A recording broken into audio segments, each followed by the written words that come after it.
Astagfirullahaladzim. Astagfirullahaladzim. Allahumma salli ala sayyidina Muhammad. Allahumma salli ala sayyidina Muhammad. Allahumma salli ala sayyidina Muhammad. Bismillahirrahmanirrahim. Assalamualaikum warahmatullahi wabarakatuh.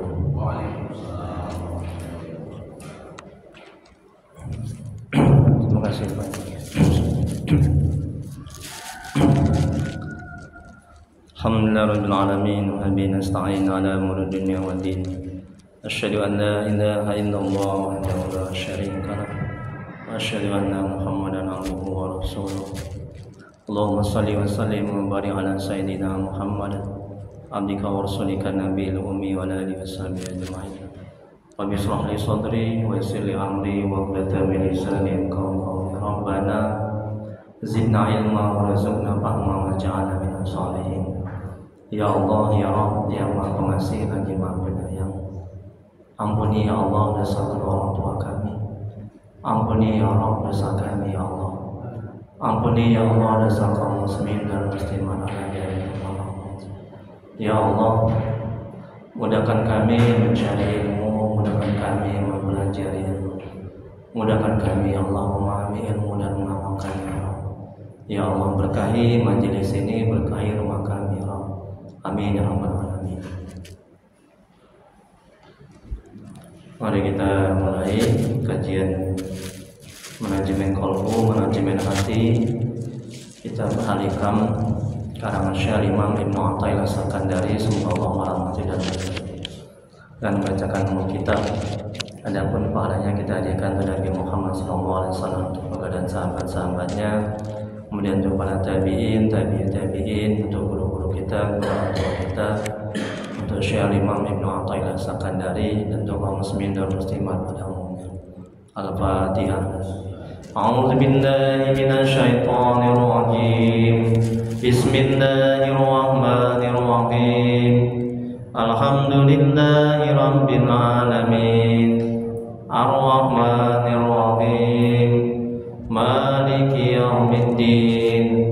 Iyyaka na'budu wa iyyaka nasta'in. Ihdinas siratal mustaqim. Siratal ladzina an'amta 'alaihim ghairil maghdubi 'alaihim waladdallin. Amin. Ilaihi anta maqsudi wa ridhaka matlubi ya Allah. Engkau yang kami tuju, ridhomu yang kami cari. Amin ya rabbal alamin. Bapak Ibu jemaah pengajian rahmati Allah Subhanahu wa taala. Baik, kita masuki kajian Al-Hikam manajemen hati, hikmah yang ke-47 ya.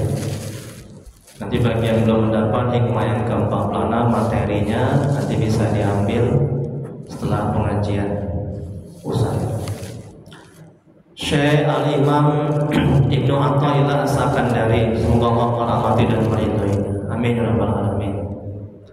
Beliau mengatakan dalam kitab Al-Hikam kalam hikmahnya,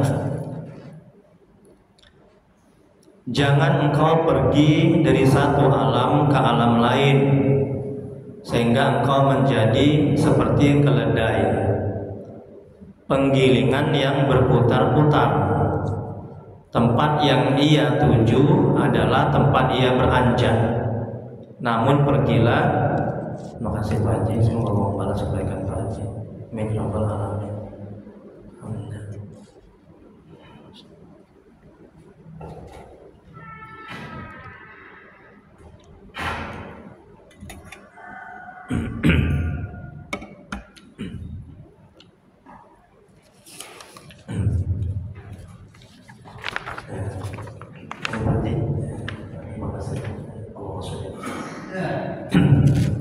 Saya ulangi lagi kalam hikmahnya. Syekh Al-Imam Ibnu Athaillah As-Sakandari, semoga Allah merahmati dan meridhoinya. Beliau mengatakan dalam kitab Al-Hikam kalam hikmahnya, jangan engkau pergi dari satu alam ke alam lain sehingga engkau menjadi seperti keledai, penggilingan yang berputar-putar. Tempat yang ia tuju adalah tempat ia beranjak. namun pergilah dari alam menuju pencipta alam. Berfirman dalam Al-Quran, sungguhnya kepada Tuhanmu puncak segala tujuan. Quran surat An-Najm ayat 42. Kita lihat penjelasannya. Amal ibadah yang disertai dengan riya adalah tercela dan pada hakikatnya tidak ada artinya apabila ditinjau dari sudut pahala. Nah, jadi beramal itu harus ikhlas. Kalau riya, amalnya rusak. Ya. Nah, bagaimana agar bisa ikhlas dalam beramal? Yang pertama, ya, banyak bertobat kepada Allah, mohon ampun.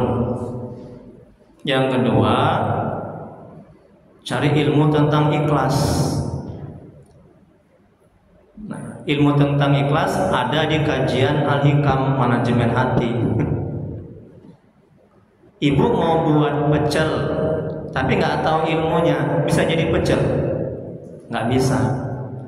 Ibu mau ikhlas, ikhlas letaknya di mana, Bu? Oh, Bu, ikhlas letaknya di mana? Bukan di akal pikiran, bukan di otak. Ikhlas letaknya nih, di hati. Ya, kiri, dada sebelah kiri, di bawah payudara sedikit aja, itu letaknya di hati. Ikhlas di hati. Capek kita beramal, lelah kita beramal, tapi nggak ada artinya kalau tidak ikhlas. Nah, inilah kata Al-Imam. Ya. Banyak bertobat, cari ilmu agama tentang ikhlas. Ini manajemen hati, Al-Hikam, kitab Al-Hikam. Nah, udah gitu mujahadah riyadhah. Macam mana mujahadah riyadhahnya agar bisa ikhlas? Berbanyak amal ibadah yang tidak diketahui oleh orang lain. Paham, Bu? Kalau untuk amalan sunnah, kalau amalan wajib, ya seperti kayak sholat 5 waktu kan di masjid kan. Nah itu.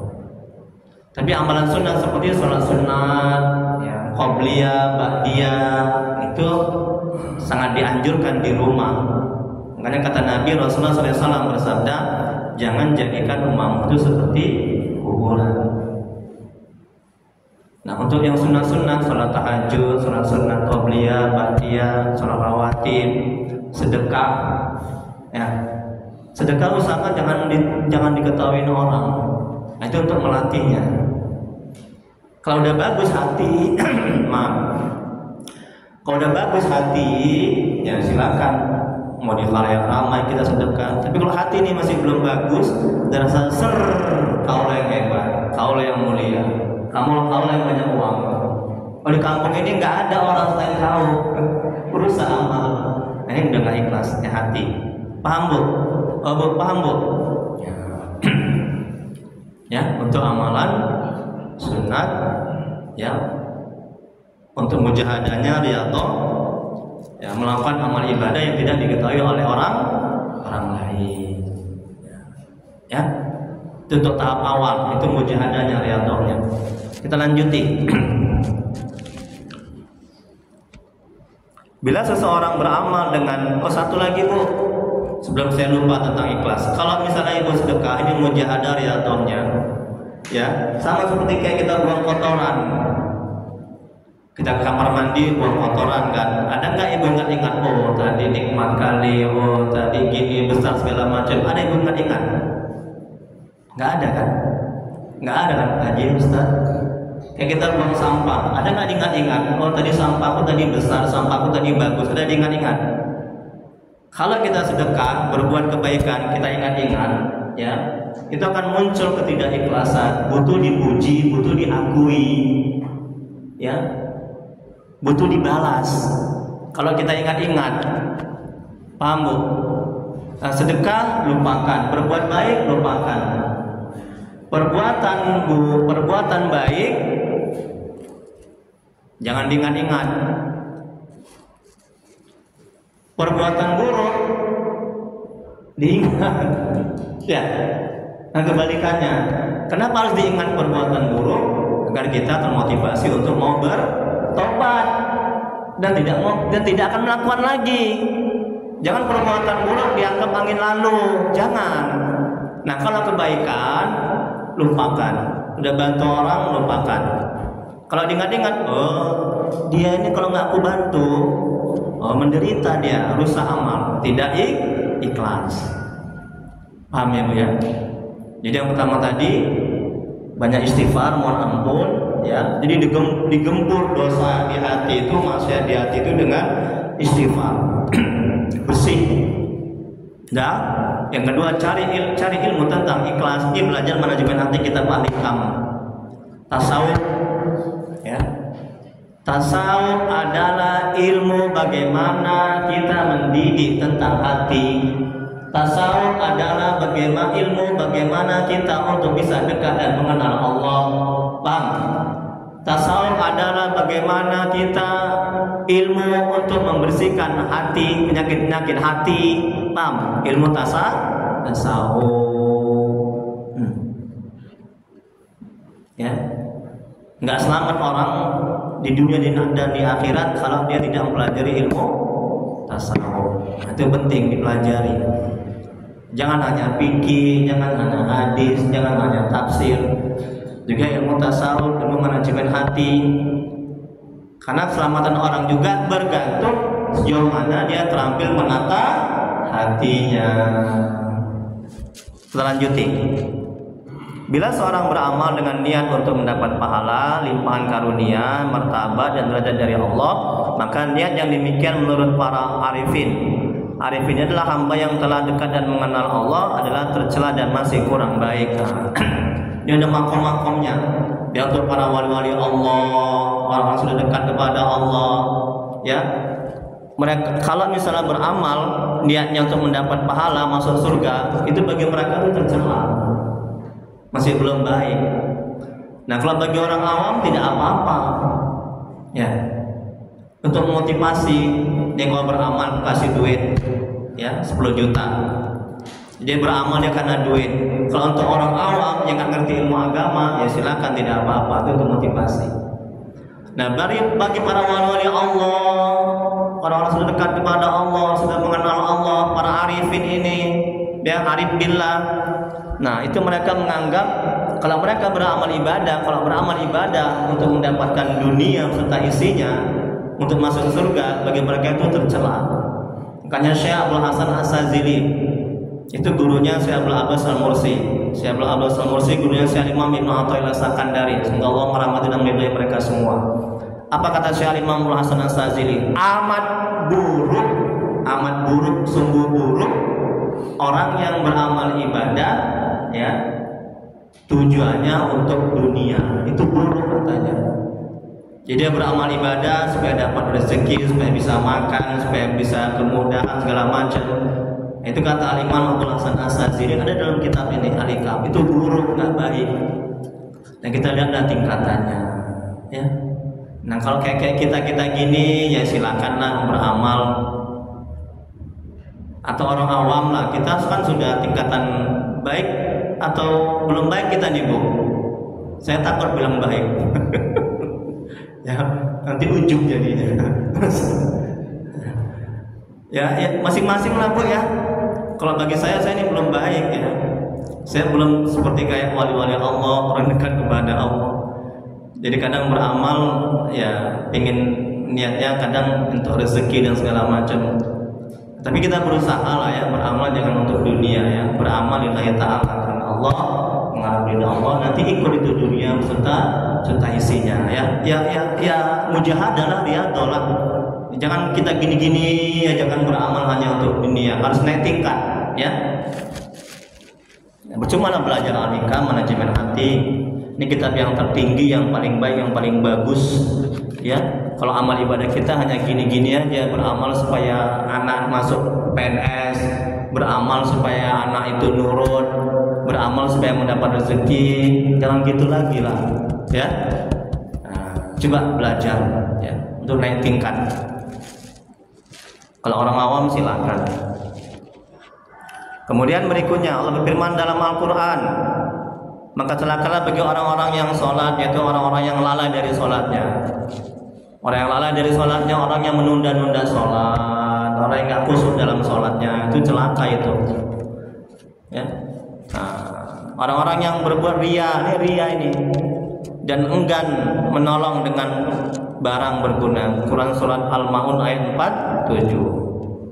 Benar di Nabi Rasulullah SAW bersabda, barang siapa yang mengerjakan suatu amalan dengan mencampurkan kesyirikan bersamaku, niscaya aku tinggalkan dia dan amal kesyirikan itu. Hadis riwayat Muslim. Jadi amal kita itu dicampakkan oleh Allah Subhanahu Wa Taala. Kalau amal kita itu bercampur ria, tidak ikhlas, jadi nggak ada gunanya.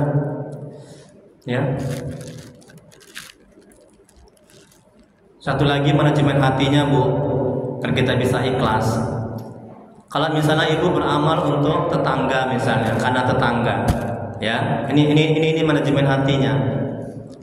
Makanya beruntung orang yang belajar manajemen hati akan selamat dunia akhirat. Ini contoh, misalnya ibu beramal karena tetangga, ya, untuk tetangga karena tetangga. Udah? Ibu beramal karena tetangga untuk tetangga. Tetangga itu bisa nggak memberikan manfaat, memudaratkan? Bisa. Memberikan faedah? Bisa. Kan nggak bisa, hanya Allah yang bisa. Betul kan? Jadi untuk apa kita beramal untuk seseorang kalau orang itu tidak bisa memberikan manfaat, memudaratkan, memberikan kebahagiaan? Betul kan? Nah, ini manajemen hatinya. Kalau kita paham dan sadar akan hal itu, kita nggak akan mau beramal karena seseorang, karena mertua, karena suami, karena istri, karena anak. Paham ya? Jadi kita beramal karena Allah. Gitu jadinya. Ya. Nggak ada yang bisa memberikan manfaat, nggak ada yang bisa memudaratkan, mencelakakan kita selain Allah.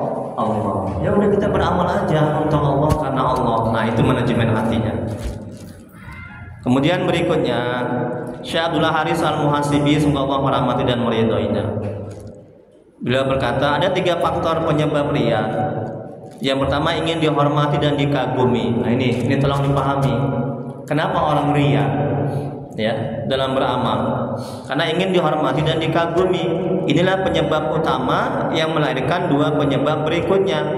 Jadi karena ini yang lain juga menyusul, ingin meraup keuntungan dan harta dari tangan orang lain dan menghindari bahaya. Kita beramal karena seseorang ya kan, pasti ada yang kita mau dari orang itu kan sudah riya ya tuh. Ada yang kita ingini, ya ingin dipuji, ingin disanjung, ya kan? Nah, apalagi ingin dibalas budi. Ini tolong dipahami. Jadi jangan beramal seperti itu. Udah ikhlas saja karena Allah, mengharap ridha Allah, menjalankan perintah Allah. Ya.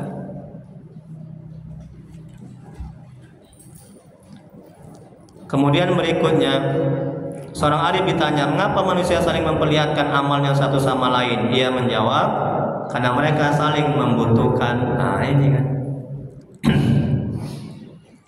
Kemudian Syekh Abdullah Haris Al-Muhasibi, semoga Allah merahmati dan meridhoinya. Siapa yang tidak mampu memperbaiki amalnya yang rahasia, dia akan lebih tidak mampu memperbaiki amalnya yang nyata. Tengok, di untuk mujahadah riyadhah latihannya agar bisa ikhlas, agar tidak riya, ya, perbanyak amal ibadah yang tidak diketahui oleh orang lain. Tapi kalau udah bagus hati kita, udah baik hati kita, ya, silakan beramal ibadah diketahui oleh orang banyak. Karena hati kita udah selamat dari riya, ya, dari ujub, dari bangga. Kau yang hebat, kau yang bagus.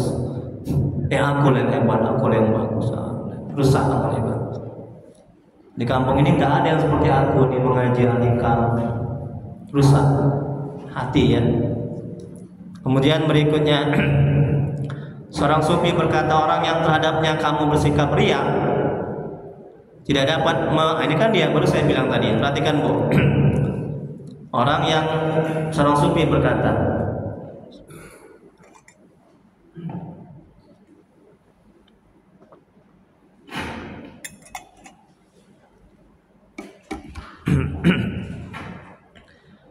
seorang sufi berkata, orang yang kamu bersikap riya tidak dapat memudaratkanmu, mencelakakanmu, tidak mampu memberimu kebaikan, tidak bisa memberimu rezeki, tidak sanggup menjagamu, tidak bisa memberimu sesuatu, dan tidak bisa mencegah sesuatu darimu, serta tidak menghidupkanmu dan tidak mematikanmu. Karena itu, ikhlaskan semua amalmu hanya untuk Allah yang telah memberikan semua itu. Tengok kan, kita beramal karena seseorang, orang itu tidak bisa memberikan manfaat, tidak bisa memudaratkan, tidak bisa mencelakakan, ya.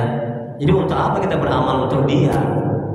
Ini manajemen hatinya, coba tanamkan dalam hati, akal pikiran. Kemudian berikutnya, Syekh Junaid Al-Baghdadi semoga Allah merahmati dan meridhoinya berkata, keikhlasan dalam beramal tidak akan sempurna kecuali dengan melepaskan amal baikmu dari penglihatanmu. Tengok kata Syekh Imam Junaid Al-Baghdadi, ya, semoga Allah merahmati dan meridhoinya. Jangan lagi diingat-ingat, ya.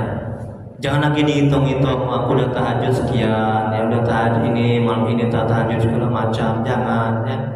Rusak, ya. Itu ciri-ciri amal yang tidak terangkat. Kalau masih diingat-ingat, aku tadi nyumbang 10 juta, 15 juta, luluslah aku PNS, baiklah anakku, dapat aku rezeki. Oh tadi ada anak orang tok, assalamualaikum, Bu minta sedekah. Aku tadi sudah sedekah sama orang yang miskin, dia mau mati, mau sekarat. Sehatlah badanku, aku udah lama nih sakit, sehatlah badanku karena sedekah. Jangan seperti itu, ya. Udah lupakan, berbuat baik lupakan, buat baik lupakan. Itu akan bisa membantu untuk ikhlas, ya. Paham ya Bu ya? Tolong diamalkan, karena banyak amal yang rusak. Banyak orang yang beramal bukan semakin dekat tapi semakin jauh. Banyak orang beramal tapi korupsi juga, banyak kan Pak Haji? Banyak orang beramal tapi nyakiti juga, banyak kan? Banyak orang beramal tapi masuk penjara juga, banyak kan? Nah itu karena tidak ikhlas, amalnya rusak. Sia-sia. Kemudian berikutnya, seorang ulama berkata, orang yang marah ketika disebut aibnya adalah orang yang riya. Orang yang semakin giat beramal ketika dipuji dan mengendor amalnya ketika dicela adalah orang yang riya. Orang yang giat di hadapan orang dan bermalas-malasan ketika sendirian adalah orang yang riya. Kau buruk kali amal ibadah. Apa? Tunggu kau nanti. Berarti nggak ikhlas dia, riya. Kalau orang yang ikhlas itu dipuji, dicaci sama aja sama dia. Dihina, tidak dihina sama aja. Nah, itu ciri-ciri orang yang ikhlas. Tapi ketika dihina, ya, pekerjaannya, amal ibadahnya, dia marah, ini ciri-ciri orang yang tidak ikhlas. Jelek kali kalau ini nyapu ini. Apa lagi bilang? Pang katanya. Enggak ikhlas. Ya. Nih kata ulama. Dan ciri-ciri orang sudah mengenal Allah, dipuji sama dihina dia sama aja, tidak sakit hati. Justru banyak orang yang celaka, orang yang lupa kepada Allah, orang yang rusak hatinya ketika dipuji, disanjung. Berikutnya Bu, halaman 2.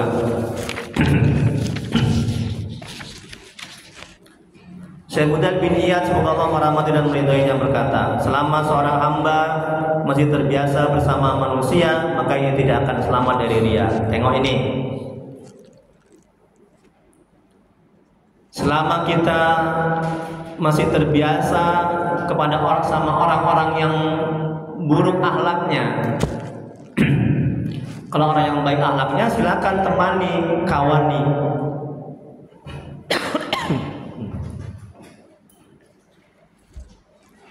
Tapi kalau orang yang buruk akhlaknya, kita nggak akan selamat dari, dia tidak akan selamat dari riya.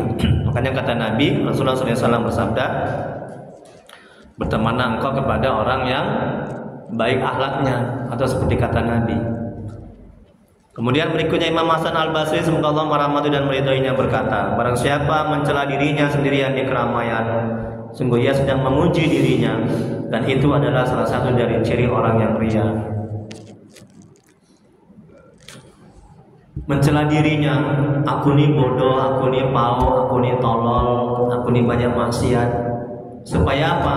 Supaya orang-orang melihatnya, oh hebat kali dia ya, rendah hati dia ya. Ini juga termasuk ciri-ciri orang yang riya. Ya. Supaya disanjung, dipuji. Syekh Ikrimah semoga Allah merahmati dan meridhoinya berkata, perbanyaklah niat yang benar karena riya tidak memasuki niat. Bu, ini penting Pak Haji bagi kita untuk pemula, ya, agar bisa ikhlas, agar nggak rusak hati kita. Nah, misalnya tadi dari rumah kan mau ke masjid, ini kata ulama, perbanyak niat dari rumah. Ini tolong amalkan. Ini untuk menjaga hati agar amal ibadah kita bisa diterima oleh Allah, agar nggak rusak amal ibadah kita. Ini penting. Dari rumah niatkan, ya Allah, aku nanti ke masjid sholat, ya. Kemudian niatku nanti mencari ilmu agama, silaturahim. Nah begitu. Ya, karena Engkau ya Allah mengharap ridhomu dan menjalankan perintahmu. Udah sampai tengah jalan niat lagi seperti itu. Sampai masjid niat lagi seperti itu, jadi 3 niatnya. Paham bu? Kenapa mau sampai 3 kali kita berniat seperti itu? Untuk menjaga hati ini, ya Allah, setan, nafsu, ya, itu melihat hati kita tuh, ketika hati kita tidak ingat kepada Allah, tidak berniat, udah langsung dia masuk ke dekat, cepat kali itu masuknya. Ya jahat mereka itu, setan dan hawa nafsu itu musuh kita, ya. Kita masih lemah, ya kan? Menjaga hati ini hanya perlu 3 kali. Tapi kalau udah bagus hati kita, udah dekat kita kepada Allah dan mengenal Allah, nggak perlu sampai 3 kali, cukup sekali aja di rumah. Nah, ini kita ini mujahadah riyadhahnya, latihannya seperti itu, 3 kali niatnya. Paham bu? Di rumah, di tengah jalan, sampai ke masjid. Ini setelah 2 bulan, 3 bulan, udah. Nah, coba sekali aja niatnya di rumah. Ketika tengah jalan, terus ingat kepada Allah, berzikir. Sampai masjid gak begitu berzikir. Jadi bertahap. Nah, begitu cara mujahadahnya, riyadhahnya. Ini agar hati kita terus terjaga, ya, jangan sampai dirusak, ya, oleh setan dan nafsu, ya. Ketika kita ingin ke masjid beribadah dan apa? Mencari ilmu agama dan silaturahim, kan 3 kita dapat. Nah, sepanjang ibu melangkah ke masjid, dapat nggak pahala? Dapat, betul kan? Setiap langkah dihitung pahala, dapat 1. Yang kedua, ibu niatnya sholat, dapat pahala. Yang ketiga, ibu niat cari ilmu agama, dapat pahala 4. Yang ketiga, yang keempat, ibu niatkan silaturahim, ini kan dapat pahala. Masya Allah, tabarakallah. Ya, alangkah rugi orang yang tidak mau ke masjid dan mencari ilmu. Jadi berbagai banyak pahala yang ibu dapatkan.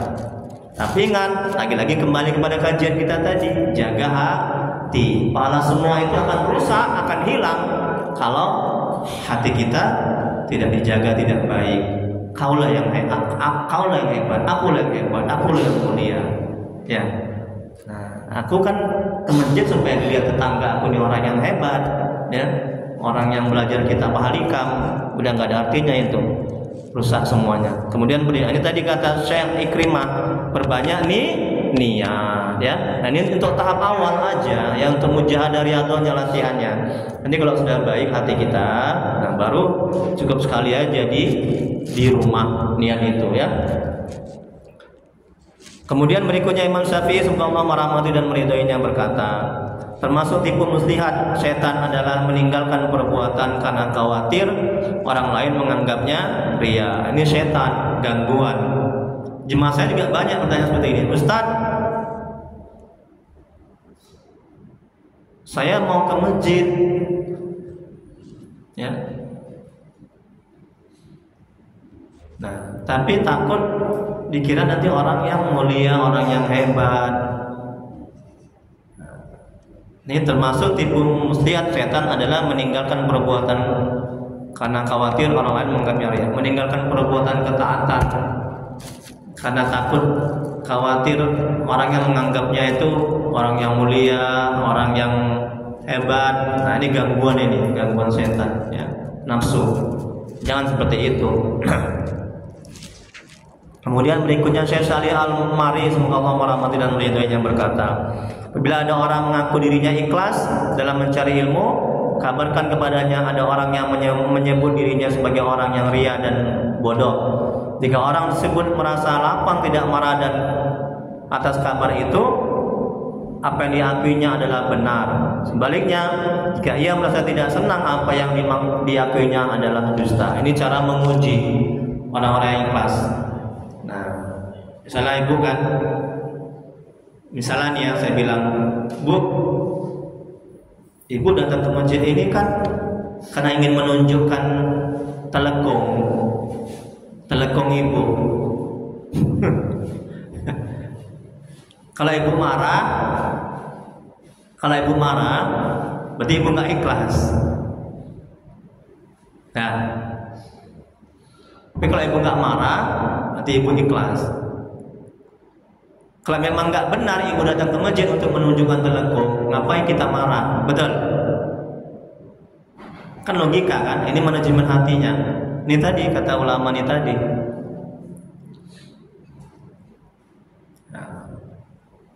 Bang, abang kan kerja karena ingin dilihat tetangga sebagai suami yang hebat. Kalau suami marah, suaminya nggak ikhlas, berarti dia kerja untuk tetangga, bukan kerja untuk Allah.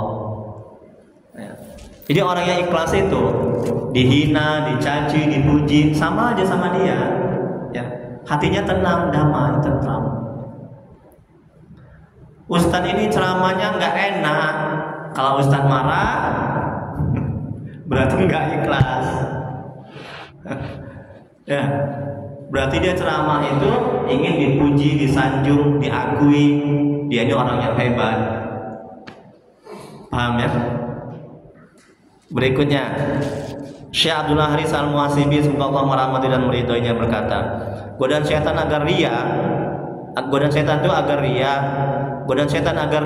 membuat ria terlintas dalam hati ketika beramal ibadah. Ini ngaji ini kan, hati-hati nih hatinya nih Bu, Bapak. Ya, hatinya ini kalau nggak dijaga terus ingat kepada Allah, nanti hatinya bisa dimasuki, dibisikkan sama setan dan nafsu. Oh, kau yang hebat di kampung ini, ngaji alikam, kitabnya tinggi, kitabnya bagus, kajian tinggi nih, kajian tentang hati. Kau aku yang selamat. Rusak nanti hati. Bukan jaga hati dengan terus ingat kepada Allah, Allah, Allah, Allah, Allah dalam hati, atau la ilaha illallah terus. Paham ya Bu ya? Allah, Allah, merasa dilihat, ditatap oleh Allah. Jaga hati. Nah, rusak nanti, capek duduk lama ya kan, nggak dapat pahala. Kemudian berikutnya membuat ria.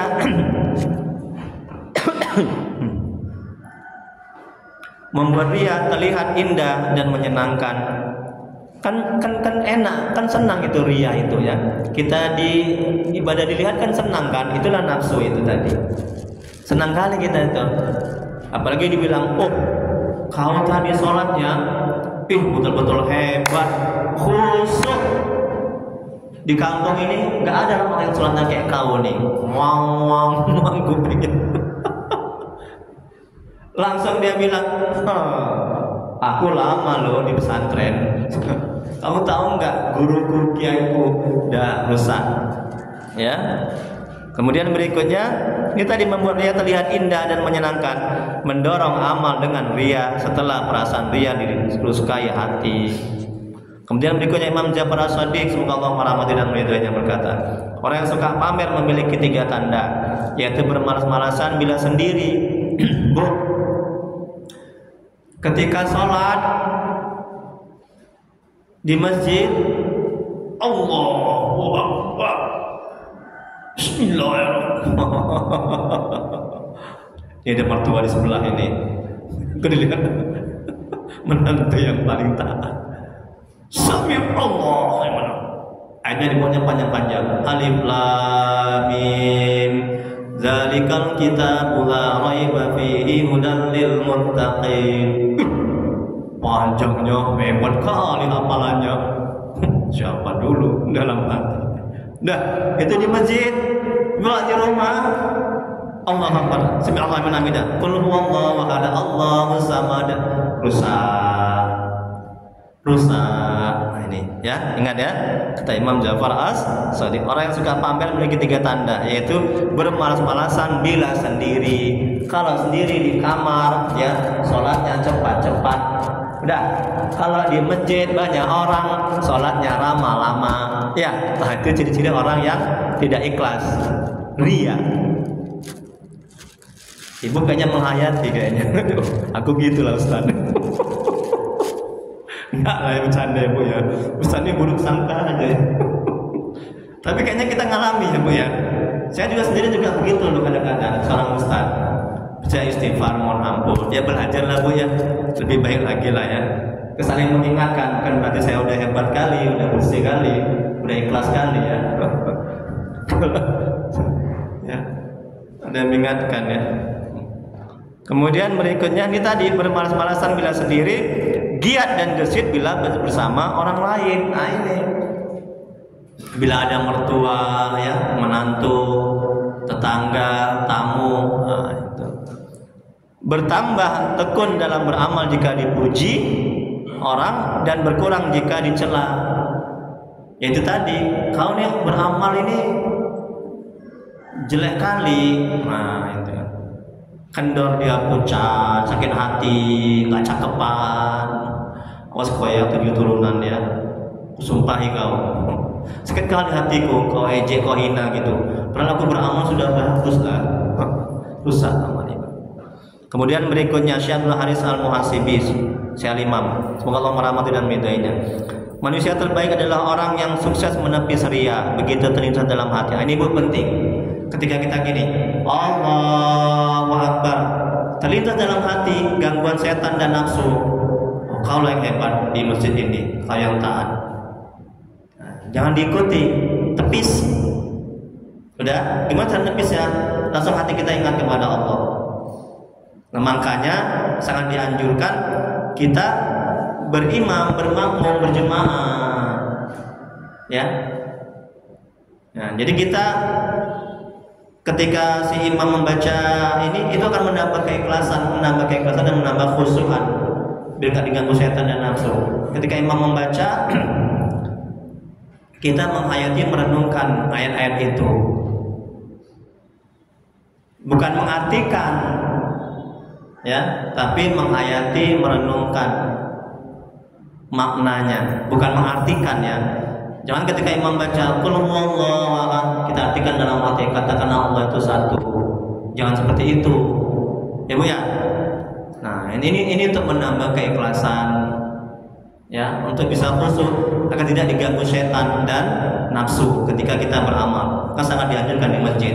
Tapi kan Bu ya, untuk amalan-amalan yang wajib ya, seperti sholat 5 waktu. Kalau amalan-amalan sunat, nah itu sangat dianjurkan di rumah.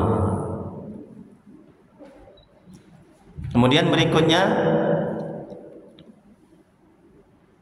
nah jadi kata Syekh Imam Abdul Haris Al-Muhasibi mengatakan, manusia terbaik adalah orang yang sukses menepis ria begitu terlintas dalam hati. Di bawahnya adalah orang yang berhasil menyingkirkan ria setelah perasaan tersebut sempat menghiasi hati. Terakhir adalah orang yang tidak beramal dengan ria meskipun sempat digoda setan untuk itu.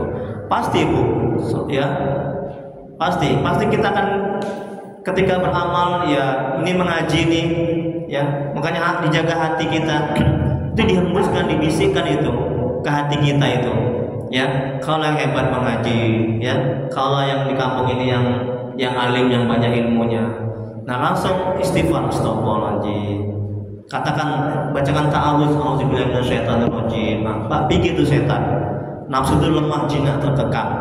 Karena ketika duduk mengaji ini, hati terus ingat kepada Allah, Allah, Allah, Allah, Allah, Allah, Allah dalam hati, atau la ilaha illallah, atau subhanallah, subhanallah. Nah, agar ini agar terkondisi hati ini ya, lebih bagus lagi pakai tasbih. Jadi hati ini terkondisi dia. Ya, jadi akal, pikiran, telinga mendengar ustadz ya, udah, hati terus ingat kepada Allah, zikir. Tapi dalam hati aja. Jangan saya selama di sini ikut zikir di belakang Allah, la ilaha illallah, la ilaha illallah, tersinggung lah saya. Ya, mengganggu. Dalam hati aja. Nah, ini mujahadahnya, riyadhahnya, agar hati kita tidak dibisikkan nafsu dan setan, sehingga amal ini, ibadah kita mencari ilmu agama ini rusak. Kemudian berikutnya Syekh Abdullah bin Alawi Al-Haddad, semoga Allah merahmati dan meridhoinya. Barang siapa yang suka dipuji dengan kebaikan yang tidak ada pada dirinya dan benci disebutkan keburukan dalam dirinya, ketahuilah bahwa ia adalah orang yang riya. Kemudian Syekh Fudal bin Iyad, semoga Allah merahmati dan meridhoinya, berkata, seorang hamba selama merasa senang dikenal oleh manusia, maka itu tidak akan selamat dari sifat riya. Ini jangan suka mau terkenal ya. Ada nanti dalam hikmah yang berikutnya itu ya, orang yang suka, yang ingin kali terkenal ya, dikenal orang ya, itu nggak selamat dari riya, pasti dia riya itu ya. Jangan kita berusaha untuk terkenal, biar Allah yang membuat kita terkenal. Nabi ada nggak dia buat dia terkenal? Tapi kita nggak pernah jumpa, tapi kita kenal dia. Wali Allah Syekh Abdul Amrokan ya, wali Allah di Syekh Abdul Amrokan bagus salam. Ada nggak dia pamer dan ingin terkenal? Tidak ada. Ya, tapi dunia mengenalnya, betul. Kalau haul kan, orang luar negeri kan banyak yang datang itu. Ya, wali-wali Allah. Idola saya, guru saya hanya ngaku-ngaku guru saya. Karena saya juga dapat ilmu juga dari dia. Almarhum Kyai Haji Khalil Bangkalan, tempat saya mondok di Madura. Itu wali Allah, karamahnya banyak ya. Ya. Rujukan para ulama-ulama ya. Dia nggak berusaha terkenal, masyhur ya. Salah satu karamah yang terkenal adalah dia sholat asar di Mekah dengan menggunakan pelepah. 2 orang sama muridnya. Nah, ketika di daerah dia hampir habis sholat asar, saya nggak ingat sholat apa itu. Kemudian dia minta sama muridnya, tolong ambilkan pelepah. Mereka naik berdua. Seketika itu juga dia sampai ke Mekah, dia sholat di Mekah. Ya, akhirnya dia tidak terlambat sholat. Itu salah satu, itu udah masuk itu ceritanya di kalangan-kalangan asatidz, ustaz-ustaz. Makanya ketika saya banyak dapat musibah yang berat, saya ingat tuh almarhum Kyai Khalil Bangkalan. Ini manajemen hatinya. Oh, karomahnya banyak. Kalau kita beriman dekat kepada Allah, Allah akan berikan kemudahan, Allah akan berikan kemuliaan, Allah akan memudahkan segalanya. Langsung beban yang menimpa saya itu hilang dan ringan. Coba ini diamalkan juga ini rahasia. Rahasia coba disebutkan. Ya. Nah, ibu, bapak, siapa idolanya, siapa panutannya, terserah. Mungkin Syekh Abdul Qadir Al-Jailani, ya kan, atau Syekh Abdul Wahab Rokan, wali-wali Allah. Nah, kalau saya, tapi utama saya Allah dulu, Nabi Muhammad, baru yang ketiga Syekh Al-Mahmud Kiai Haji Khalil Bangkalan. Jangan langsung ke wali Allah lah, kan kurang beradab kan. Ke Allah dulu, ke Nabi, baru ke wali Allah Kiai Haji Khalil Bangkalan. Semoga Allah merahmati dan meridainya. Sudah sering itu saya amalkan itu. Alhamdulillah. Seberat apapun cobaan yang saya alami, ketika saya ingat dia, ingat Allah, ingat Nabi, ingat dia, hati saya tenang. Kalau kita dekat kepada Allah, mengenal Allah, kita beramal ibadah, pasti masalah seberat apapun akan teratasi. Nah, coba Bu, amalkan itu.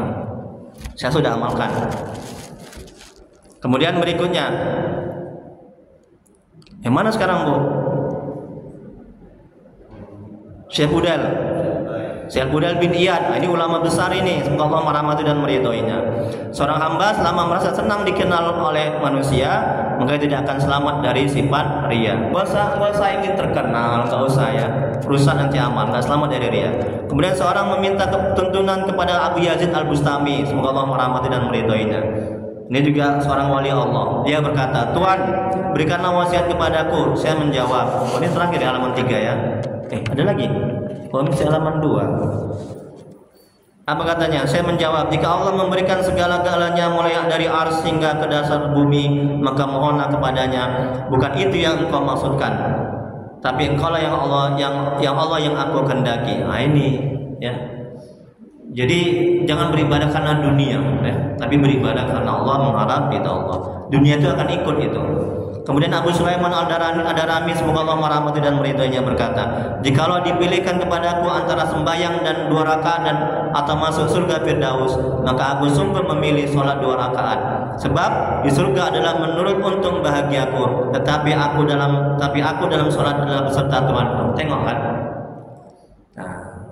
Jangan ibadah karena surga, jangan ibadah karena takut neraka. Ya, Bu, nah ini Ibu banggalah. Ada seorang sufi besar, Rabiatul Adawiyah. Semoga Allah merahmati dan meridhoi. Sufi wanita itu Bu. Apa dia bilang? Aku beribadah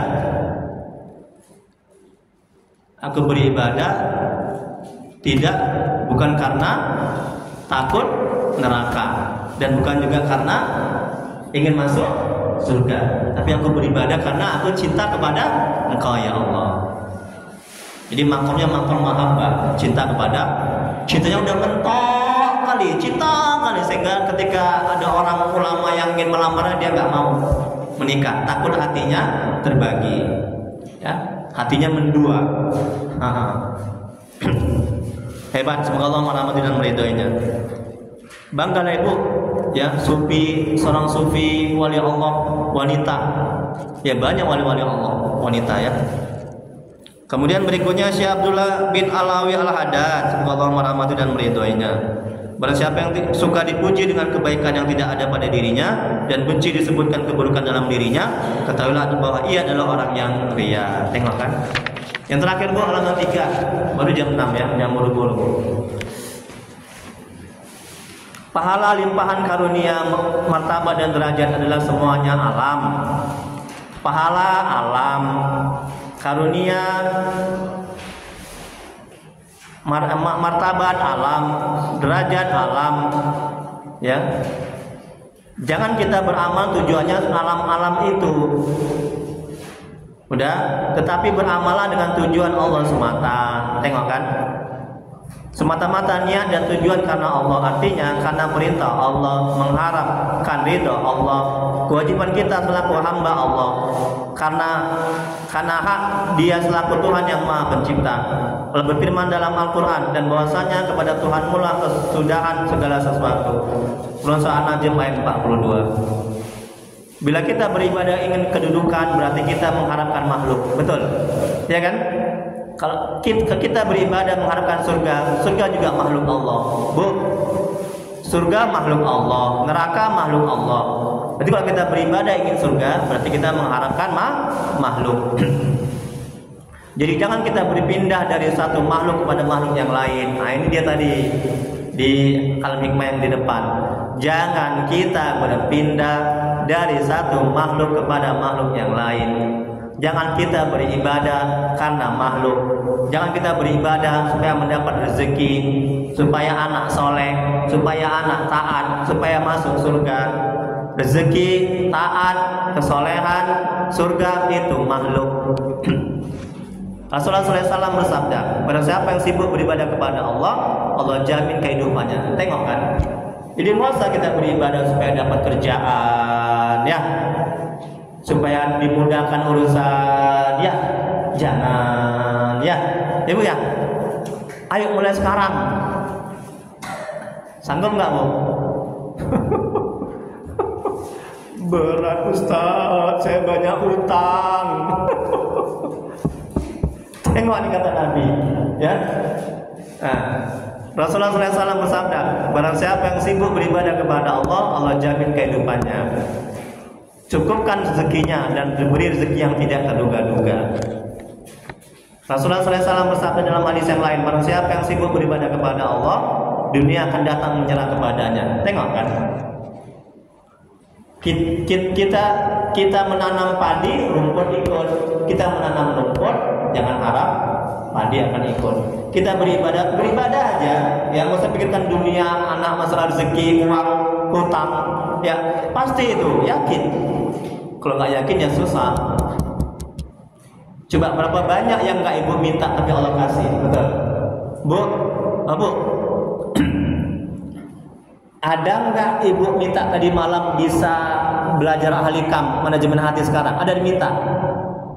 Ada? Nggak ada. Ada nggak ibu minta tadi malam ibu dapat lontong itu? Ada ibu minta? Ustaz marah ya? Enggak, minta menegaskan. Ada ibu minta? Nggak ada. Banyak lagi. Ada nggak? Sekarang gantian lah ya. Ibu nembak saya ngeri kali. Ustaz, Pak Haji, ada nggak Bapak Pak Haji Ustaz minta bisa duduk nih sekarang, bisa hidup? Ya Allah, hidupkan aku besok, aku mau ngaji. Ada minta? Berapa banyak yang tidak kita minta tapi Allah kasih. Itu artinya apa? Itu artinya ibadah aja, sholat aja. Pasti yang lain itu Allah akan kasih, akan ikut. Hutang kita lunas, kita dimudahkan rezeki, anak-anak kita taat. Walaupun anak kita belum taat, itu pemberian Allah, karunia Allah. Betul, itu baik, ketentuan Allah. Gak ada ketentuan Allah yang buruk. Kok bisa Ustaz? Bisa. Coba bayangkan dengan anak yang belum taat. Ya Allah jadikan anak kita belum taat, kita semakin baik ibadah, kita semakin taat, kita semakin mengenal Allah, kita semakin mujahadah dan riyadhah, kita semakin bagus sedekah kita, tahajud kita. Apa enggak itu karunia? Apa enggak baik? Ada enggak jaminan ibu kalau anak ibu taat ibadah? Ada jaminan? Ada enggak jaminan Ustaz Pak Haji? Udah? Kalau anak Pak Haji itu taat akan rajin ke masjid? Nggak ada. Semua yang Allah buat, semua yang Allah tentukan pasti baik, nggak ada yang buruk. Yang buruk karena kita sok tahu, ya, karena kita menganggap itu buruk. Kemudian berikutnya, ini tadi ya, hadis Nabi. Beribadahlah menunaikan hak Allah dan mencari keridhaan Allah. Jika kita ibadah selamat dari neraka dan mati masuk surga, maka kita seperti hewan himar yang menggiling gandum tetapi jalan di tempat. Ibadahnya jalan di tempat, tidak akan sampai kepada Allah. Ini kalau kita beribadah agar selamat dari neraka dan masuk surga. Kan jalan di tempat seperti himar yang menggiling gandum. Kan di situ-situ aja kan jadinya kan. Bila manusia ibadah untuk dunia maka Allah akan berikan, tapi di akhirat ia tidak mendapat bagian. Apa yang ia niatkan dalam amal ibadah itu maka Allah akan beri, dan ini tidak baik. tetapi ibadahlah untuk menunaikan hak Allah dan mencari keridhaan Allah.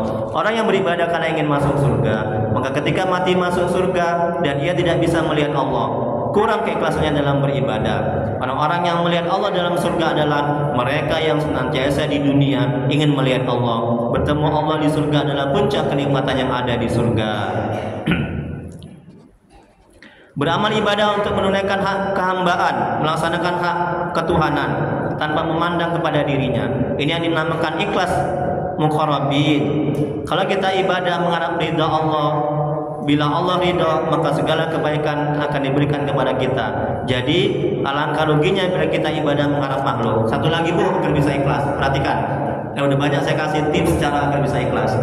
Ketika sholat, ya, rasakan dalam hati, akal, pikiran kita.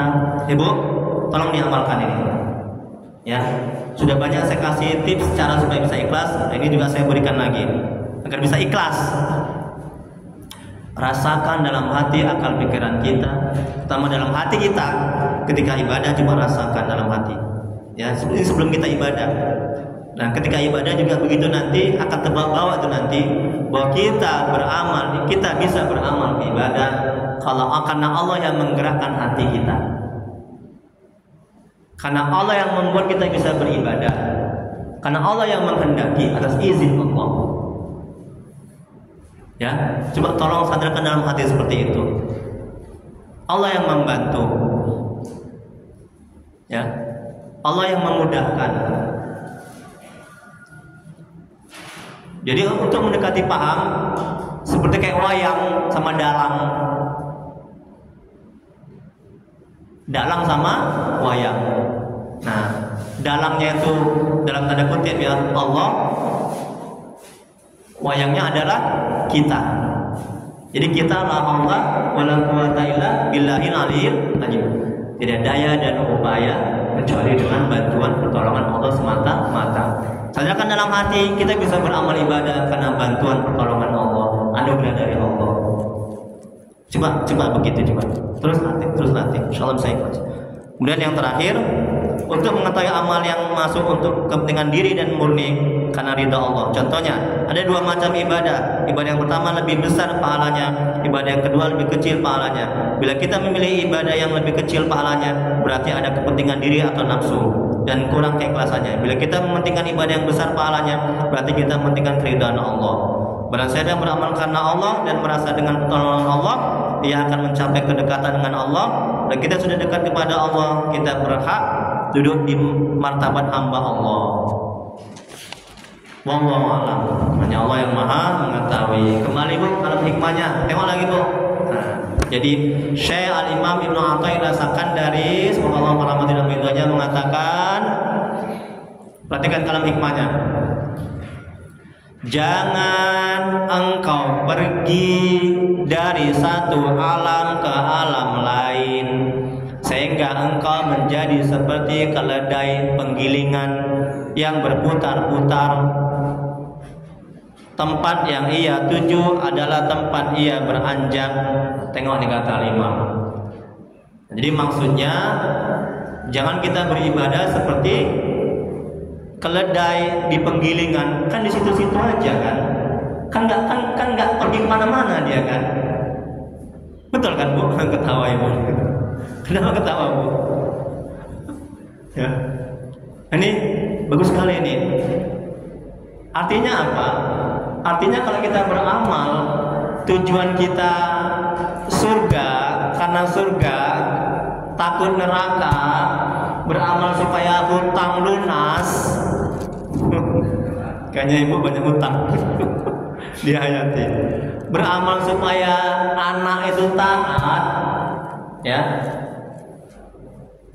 kan jadi nggak ikhlas jadinya kan. Jadi di situ-situ aja kita nggak akan beranjak ke tingkat yang lebih tinggi, yang lebih baik. Nggak akan bagus amal kita. Paham kan kira-kira kan? Cocok Bu? Cocok nggak? Nggak cocok, nggak mau saya lagi cocok. Canda ya Bu ya, stop. Tolong maksudnya. Ya, jadi jangan beramal seperti itu. Karena surga itu kan makhluk, neraka kan makhluk. Dunia ini kan makhluk. Jangan kita beramal karena makhluk. Kembali ke makhluk. Kan jadi situ-situ aja jadinya. Jadi beramal karena Allah, mengharapkan ridha Allah, menjalankan hak-hak ketuhanan. Apa hak Tuhan? Hak Tuhan, hak Allah disembah, diagungkan, dipuji. Itu kan hak Allah itu yang mesti kita tunaikan. Ya. Kemudian kita lanjuti kalam hikmahnya. Tengok lagi, Bu. Namun, nah ini kata Imam Ibnu Athaillah, pergilah dari alam menuju pencipta alam. Tengok kan? Jadi kita beribadah dari alam menuju pencipta alam. Siapa itu? Allah. Kita beribadah karena Allah mengharap ridha Allah. Jangan beribadah mengharap surga, mengharap pahala, mengharap lunas utang. Utang, aku udah sholat tahajud tiap hari. Kok anakku nggak taat? Kok utangku nggak lunas? Kok penyakitku nggak sembuh utang? Nah ini sama dengan kata Al-Imam. Kok sakitku nggak sembuh Ustaz? Udah tahajud. Nah ini jadi rusak amal ibadahnya, ya kan? Nah, jadi stres, jadi menderita sengsara. Ini akibat dia beramal karena agar sehat badannya. Jangan seperti itulah. Kalau orang awam, silakanlah orang awam, orang yang ngerti ilmu agama. Ya, kalau kita kan sudah belajar, kan sudah tahu ilmunya kan, jangan lagi lah. Ya, ya Bu ya. Wah Ibu serius sekali mendengarnya. Saya jadi takut inilah saya. Ya Bu ya. Saya pakai cadar nanti mulai. Tapi ustaznya ganteng kali sih. Bercanda ya Bu ya. Stop. Allahumma sholli. Udah. Berikutnya Bu.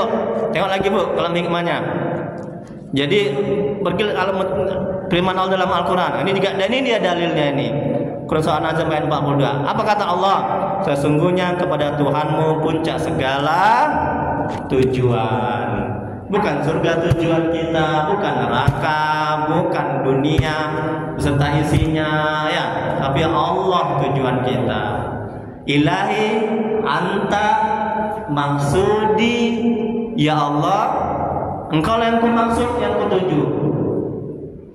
Ilahi anta maksudi, waridho kamatlubi, dan ridhomu yang aku cari. Kita beramal mencari ridho Allah.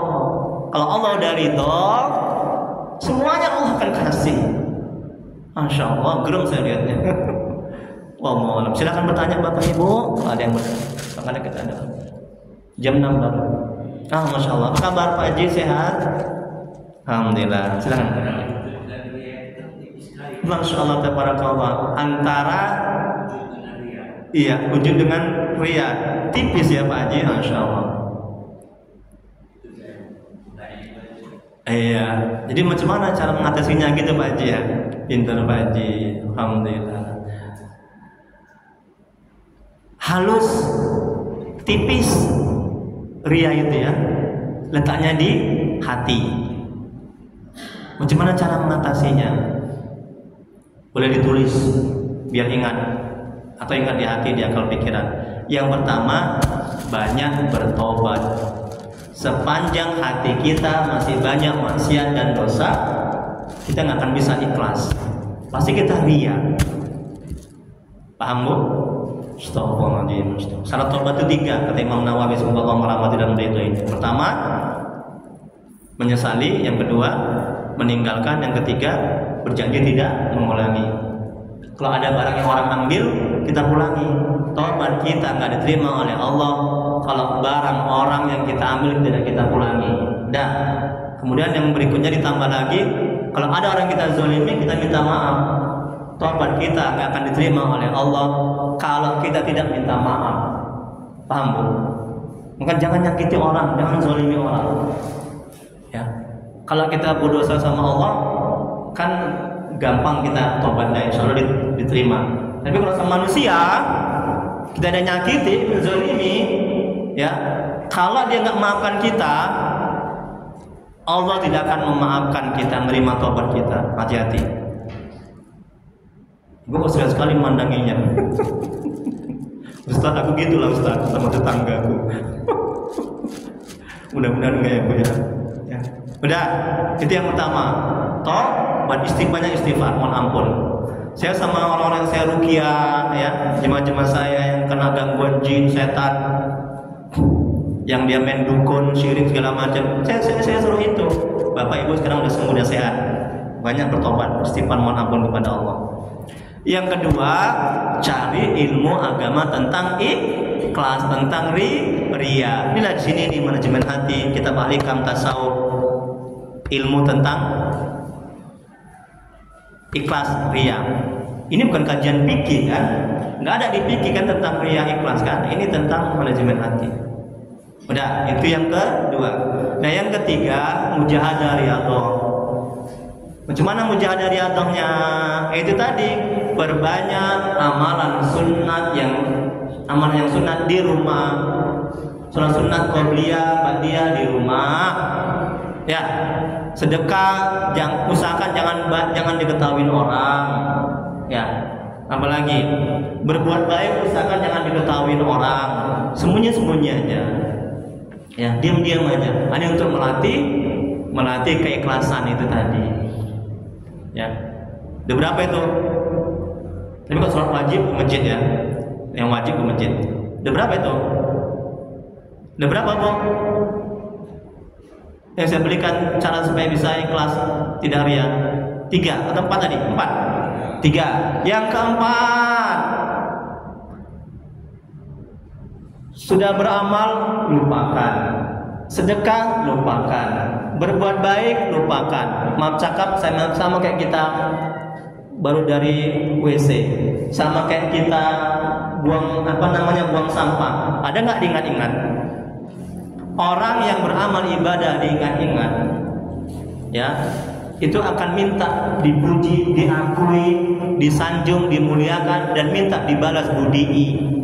Rusak amal ibadah itu, nggak akan terangkat oleh Allah, ya. Paham ya? Yang keempat, sekarang yang kelima. Ada nggak tadi sepanjang saya terangkan tambahan-tambahan tentang gimana cara ikhlas? Ada yang ingat lagi? Ada yang mau ditambahkan, Bapak Ibu? Apalagi kira-kira ya, supaya bisa ikhlas ya? Udah 5 saya kasih. Doalah, udah minta, ya Allah, tolong ya Allah, Engkau yang membolak-balikkan hatiku ya Allah. Beri aku keikhlasan dalam ibadah, dalam taat. Jauhkan aku dari riya ya Allah. Mohon ya Allah, tolong ya Allah. Terus minta. Allah akan mengkaruniakan, menganugerahkan rasa ikhlas dalam hati. Ikhlas itu bukan karena amal ibadah, bukan karena ketaatan. Keikhlasan itu anugerah, karunia, rahmat Allah yang Allah berikan ke dalam hati hambanya yang bersih. Jadi bukan karena amal ibadah kita bisa ikhlas. Paham ini ya? Sama kata Nabi Rasulullah SAW bersabda, kita masuk surga bukan karena amal ibadah, tapi karena rahmat Allah. Jauh sekali amal ibadah kita ini, ya, dibandingkan dengan kemuliaan surga itu tadi. Jauh sekali, banyak cacatnya, ya, banyak rusaknya amal ibadah kita. Ya. Jangan menganggarkan amal ibadah. Nah itu Pak Haji ya. Wallahu a'lam bishawab. Hanya Allah yang Maha mengetahui jawabannya. Penting begitu, Ustaz, Bu. Hanya Allah yang Maha mengetahui jawabannya. Saya nggak tersadar dalam hati, bukan aku yang menjawab pada hatikannya, tapi Allah yang menjawab pada hatikannya. Bukan aku yang pintar, tapi Allah yang Maha pintar, yang Maha tahu. Nah, jadi kita tawadu, rendah hati. Itu setan menjauh, nafsu itu jinak. Jadi kita hinakan diri kita. Nah, kita ucapkan seperti itu. Wallahu a'lam bishawab. Hanya Allah yang Maha mengetahui jawabannya. Bukan saya menjawab pada hakikatnya. Masya Allah, nikmat. Selamat ini kita. Selamat amal kita. Selamat ilmu kita. Selamat hati kita. Ada lagi yang lain, Bu? Bapak Haji? Ustaz? Cukup? Nah, kata Pak Ketua cukup. Bercanda Pak Haji ya. Doa kita ya. Jam 6 lewat. Astagfirullahaladzim. Jangan lupa ini yang mungkin ada yang belum dapat ya, nanti saya kurang pahala saya nanti. Hikmah yang ke 46 yang lalu ya, diambil tolong. Astagfirullahaladzim.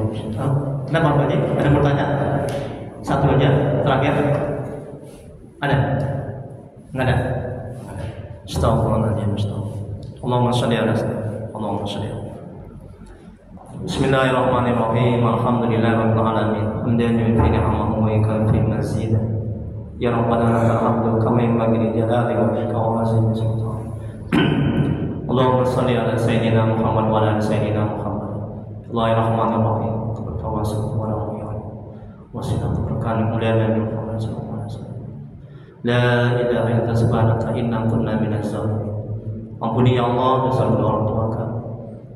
Ampuni ya Allah dosa orang tua kami, keluarga kami, saudara kami telah mendahului kami. Jauhkan mereka dari siksa kubur, menjadikan kuburan mereka taman-taman surga. Tempatkan mereka di surga, sebaik-baik surga ya Allah. Ya Allah, tolonglah ya Allah dengan rahmat-Mu ya Allah. Ampuni dosa dan maksiat kami ya Allah. Ampuni sebesar apapun masa lalu kami, terima amal ibadah kami, terima taubat kami. Kasihanilah kami ya Allah. Ya Allah, ampuni dosa kaum muslimin dan muslimat lainnya. Ya Allah, jadikan keluarga kami keluarga yang sakinah mawaddah warahmah. Jadikan anak-anak kami yang saleh dan salehah. Jauhkan kami dari musibah dan bala bencana ya Allah. Ya Allah, tolong ya Allah, tuntun hati kami agar bisa ikhlas, agar bisa bersih ya Allah, agar bisa taat dan berselawat kepada Rasulullah ya Allah. Ya Allah, bila mana di antara kami, keluarga kami ya Allah, jemaah ini ada yang sakit, mohon sembuhkan penyakitnya ya Allah, angkat penyakitnya ya Allah. Bila ada yang mendapat kesulitan hidup, mohonlah ya Allah, tolonglah ya Allah, mudahkan kesulitannya ya Allah, mudahkan urusannya ya Allah. Rabbana la tuzigh qulubana ba'da idh hadaytana wa hab lana min ladunka rahmah innaka antal wahhab. Ya Allah, murahkan rezeki kami dan berkahi, dan urusan kami dan berkahi, banyakkan berkah dan berkahi. Rabbana atina fid dunya hasanah wa fil akhirati hasanah wa qina azabannar. Wa sallallahu ala sayyidina Muhammad wa ala alihi wasallam. Subhana rabbika rabbil izzati amma yasifun wa salamun alal mursalin walhamdulillahi rabbil alamin. Allahumma shalli ala sayyidina Muhammad. Taqabbalallahu minkum. Assalamualaikum warahmatullahi wabarakatuh.